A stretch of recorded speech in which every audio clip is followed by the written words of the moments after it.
Hallo meine Freunde und Freundinnen, schön, dass ihr wieder dabei seid bei einer weiteren Folge von Nobby's Kochstunde.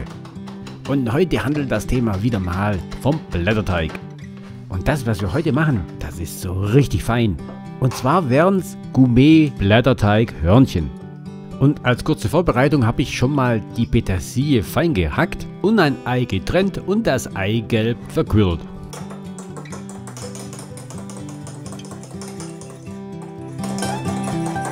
Natürlich brauchen wir dann als Hauptzutat natürlich auch eine Blätterteigrolle. Und diese habe ich eine halbe Stunde vorher schon aus dem Kühlschrank herausgenommen, damit sie sich aufwärmen kann. Denn so kalt wie sie aus dem Kühlschrank herauskommt, können wir sie nicht verwenden. Da ist die Rolle einfach noch zu steif.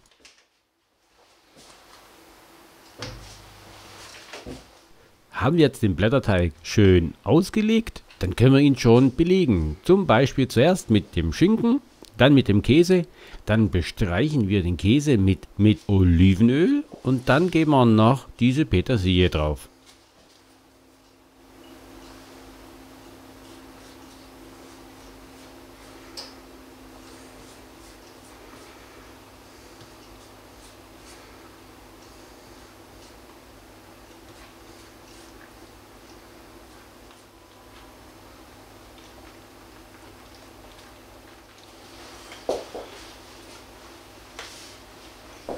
Sobald die Petersilie drauf ist, schneiden wir den Blätterteig ein, damit wir die Blätterteigabschnitte zu Hörnchen aufrollen können.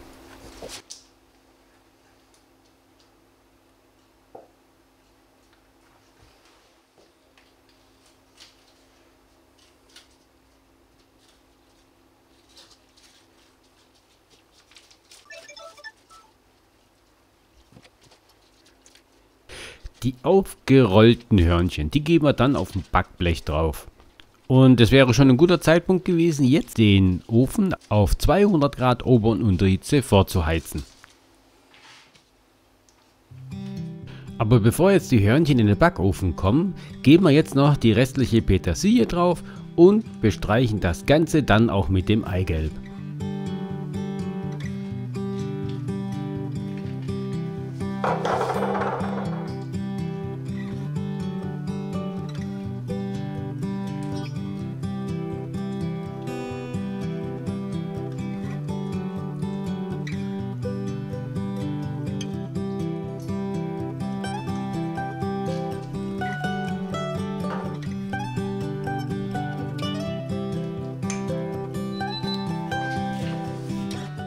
Wir schieben dann die Hörnchen in den Ofen bei 200 Grad für 20 bis 25 Minuten.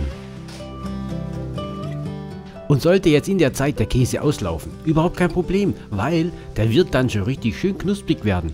Und das ist was ganz Besonderes. Ihr werdet es sehen, ihr werdet drauf stehen, ich verspreche es euch. Und jetzt schaut euch doch mal an, wie diese Gourmet-Hörnchen aussehen. Richtig lecker. Jetzt könnt ihr schon wieder ins Backblech beißen. So lecker.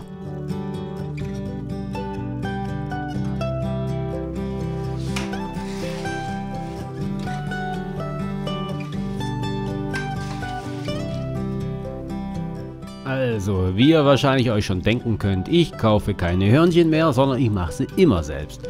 Aber wir sind am Ende angekommen von dieser Folge von Nobby's Kochstunde. Ich würde mich freuen, wenn ihr mir mitteilen würdet, ob euch gefallen hat. Und ich würde mich freuen, wenn ihr bei der nächsten Folge wieder dabei sein würdet. Ich sage tschüss, bis zum nächsten Mal. Und bleibt gesund und bleibt am Ball.